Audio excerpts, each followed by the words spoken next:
नमस्कार, मी सचिन गव्हाणे आपलं स्वागत करतो न्यूज टॉप 9 या बुलेटिनमध्ये। बुलेटिनची सुरुवात करूया दिवसभरातील मोठ्या टॉप 9 घडामोडी। माझ्या एका सहकार्याची आज उणीव भासते। परळीतल्या प्रचार सभेत धनंजय मुंडेंनी काढली वाल्मिक कराडची आठवण। हत्येतील आरोपीचा मुंडेंना कळवळा का? चर्चांना उधाण। धनंजय मुंडेंसारखा नीच माणूस पृथ्वीवर असूच शकत नाही। मुंडेंना कराडचा कळवळा आल्यानंतर जरांगेंचा हल्ला बोल। आता तरी अजित पवारांचे डोळे उघडले तर बरं होईल जरांगेंचा निशाण। आरोप झाल्यानंतर अनेकदा संबंध नसलेली व्यक्ती ही भरडली जाते। धनंजय मुंडेंच्या बदनामीबद्दल पंकजा मुंडेंकडून खंत व्यक्त। बदनामीमुळे बीडमध्ये उद्योगही येत नसल्याचा दावा। कराडची आठवण काढणारा मुंडे माणूस म्हणण्याच्या योग्यतेचा नाही। अंजली दमानिया यांची धनंजय मुंडेंवर टीका।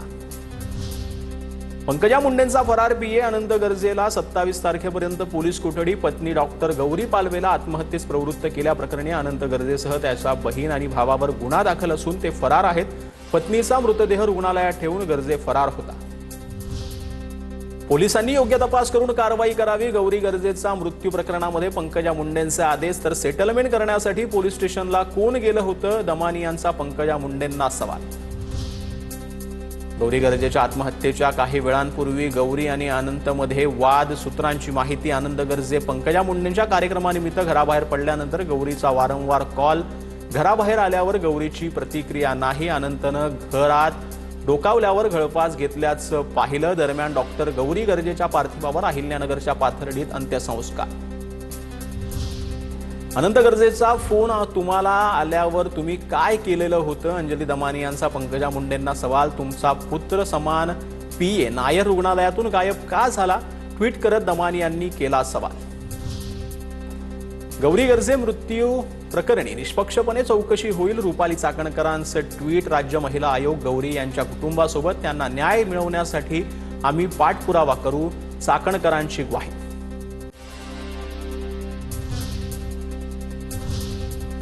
आता पाहूयात राजकीय मोठ्या टॉप 9 वर।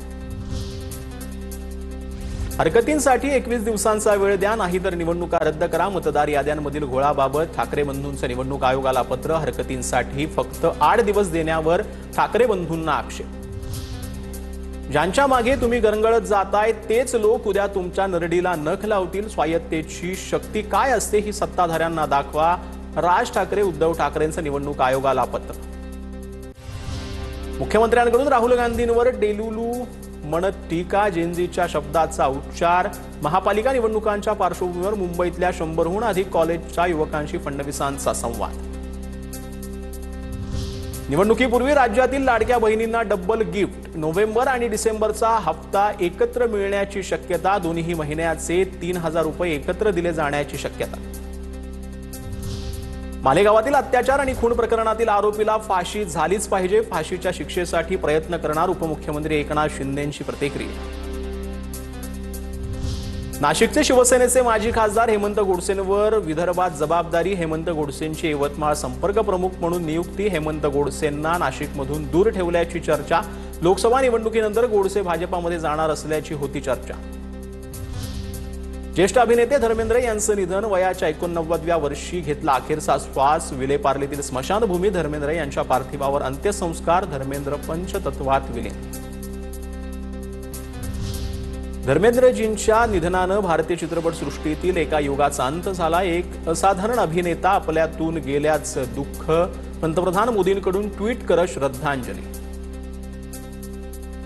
गुंड निलेश घायवळवर कोथरूडमध्ये आणखी एक गुन्हा दाखल। खंडणी मागितल्याप्रकरणी निलेश घायवळ, सचिन घायवळसह टोळीतील इतर सदस्यांवर गुन्हा। व्यावसायिकाच्या डोक्याला पिस्तूल लावून घायवळची धमकी।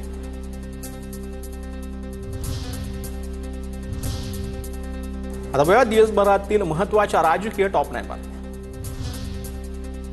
नांदगावचा बिग बॉस सुहास कांदे। मनमाड नांदगाव नगरपालिकेच्या निवडणूक प्रचार सभेत एकनाथ शिंदेंचं वक्तव्य। तर येणाऱ्या निवडणुकीत जे घरी बसले त्यांना कायमचं घरी बसवा। नाव न घेता शिंदेंची उद्धव ठाकरेंवर टीका। बारामतीपेक्षा इतर नेत्यांची शहर भकास। नेते शहराच्या विकासावर बोलतात पण त्याची शहरच भकास असतात। अंबेजोगाईतल्या सभेमध्ये अजित पवारांची उग्र भाषेत टीका। कमळाच्या मागे विकास तर काँग्रेसच्या मागे भकास. भंडाऱ्याच्या साकोलीतील सभेत चंद्रशेखर बावनकुळेंचा काँग्रेसवर निशाणा. नाना पटोलेंच्या मतदारसंघात बावनकुळेंची काँग्रेसवर टीका. राम मंदिराचं काम पूर्ण झाल्यामुळे भाजपचं उद्या घर घर राम अभियान. मुख्यमंत्र्यांकडून प्रत्येक घरावर भगवा ध्वज फडकवण्याचं आवाहन. उद्या पंतप्रधान मोदींच्या उपस्थितीत अयोध्येत कार्यक्रम. तपोवनमधील वृक्षतोड सुनावणीआधी पर्यावरण प्रेमींचा सभागृहात गोंधळ. सुनावणीसाठी मनपा आयुक्त उच्चस्तरीय अधिकारी नसल्यानं वाद. केवळ उद्यान विभागाचे अधिकारी हरकतीसाठी हजर असल्यानं गोंधळ. राज ठाकरे आणि अविनाश जाधवांना शिवीगाळ करणाऱ्या परप्रांतीय रिक्षाचालकाला मनसेचा चोप. पोलिसांनी रिक्षाचालकाला ताब्यात घेतल्यानंतर मनसेच्या कार्यकर्त्यांचा पोलीस ठाण्यात चोप. अहिल्यानगर जिल्हा सहकारी मध्यवर्ती बँकेच्या अध्यक्षपदी चंद्रशेखर घुले पाटील यांची निवड. चंद्रशेखर घुले पाटील अजित पवारांचे खंदे समर्थक. आमदार शिवाजीराव कर्डिले यांच्या निधनानंतर अध्यक्षपद रिक्त झालं होतं.